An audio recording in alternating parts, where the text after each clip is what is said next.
If you have any upcoming travel plans that involve an airplane, you may be holding your breath as you think of all the recent flight delays and cancellations. Millions of Americans have gotten stuck in airports over the past year, and many of them got little or no compensation. Today, President Biden and Transportation Secretary Pete Buttigieg proposed new rules that would require airlines to compensate passengers beyond a ticket refund for what are being called significant controllable delays or cancellations.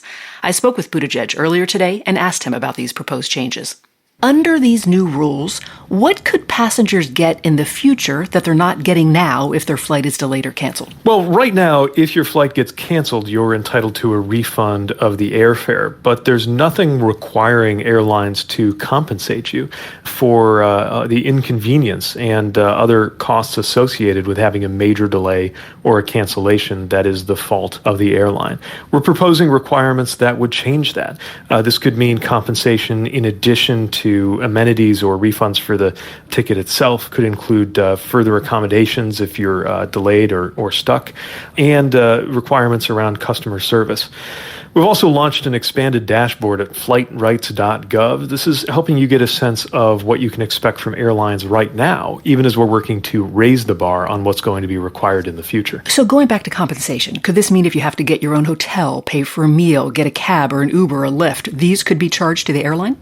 That's right. Now, I'll say that we've already seen a number of gains in this regard compared to about a year ago when there were no formal or enforceable agreements around that. We've posted that dashboard, and with that transparency came more motivation for airlines to do the right thing. So a number of them have filed customer service plans with us saying that they'll at least take care of a meal or ground transportation or rebooking, and we can enforce that. But that's still only based on them making a commitment to do that.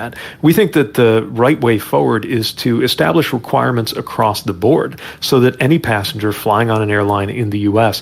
knows what they can expect and knows that the airline can't change the rules on them. Could a passenger get cash, some kind of currency beyond the fare refund?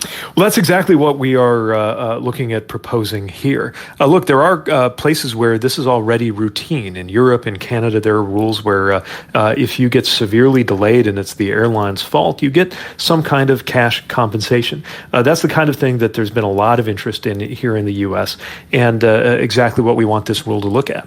I assume some airlines count on passengers not knowing their rights, so they might not offer passengers compensation unless the passenger specifically asks for it. Under your new rules, will passengers automatically get compensated, or they have to take the initiative? Well, that's part of something that we're working to develop with this rule, which would be new. But I think that is a concern. Often we see that airlines will start out by saying, well, we'll give you a few thousand miles. And passengers might not know that, that could only be worth maybe 10 or 20 bucks, when in fact they're entitled to hundreds if they ask for it. We want to make that easier. We don't want you to have to fight for it. And that's what this dashboard is about. We want to make sure that if you're getting ready to book a ticket, you know which airlines are going to take care of you in which ways. And after you get that ticket, you know how to assert your rights. And I think making more of that automatic is an important part of that. It shouldn't be on you to navigate DOT rules or go through the fine print of customer service agreements in order to get what you are owed as a passenger. The airlines have blamed some of these problems on things like staffing shortages, technology outages, of course, weather. But they've also blamed the FAA for staffing and technical issues. That's an agency under your purview. What have you done, if anything, to try to make improvements to the FAA's operations? Well, even the airline's own industry statistics show that FAA Issues and air traffic control is not responsible for most of these delays. But anytime we see an indication that it could be, that's something that's a real concern. And it's why we have been acting both to modernize FAA systems and to hire more air traffic controllers, bringing on 1,500 additional controllers this year. And the president's budget for fiscal year 24 proposes resources to bring in another 1,800 controllers. I do have to say, though, in the midst of this negotiation over the budget, that what House Republicans passed a few days ago would really stop us in our tracks and would actually reduce our ability to staff these air traffic control towers, lead to furloughs at the FAA, even shut some towers down at the exact moment when it's abundantly clear that we need to do more, not less, to support our air traffic control system. I'm sure you've heard this term revenge travel, people who weren't able to travel during the pandemic making up for lost time.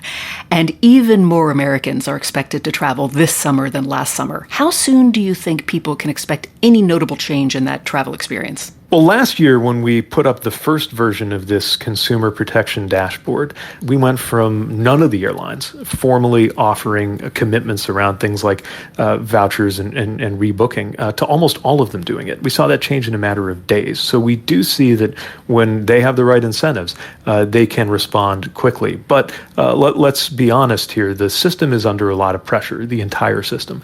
So far this year, performance has been better. The preliminary data show each month so far this year, cancellation rates below 2%. That is great news, but we're not out of the woods. It's going to take more work to make sure that there is a good travel summer for passengers and that we're on a good trajectory for the long-term future.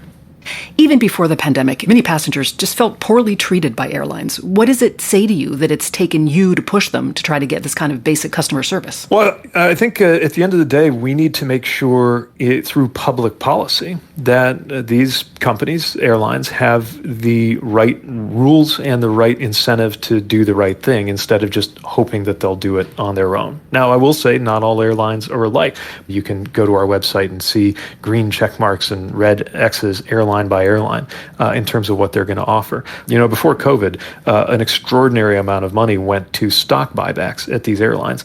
We're looking to them to invest in their systems, invest in passengers, and where they're not doing the right thing on their own, we're going to continue to use a three-legged stool, enforcement, rules, and transparency to continue pushing things in the right direction.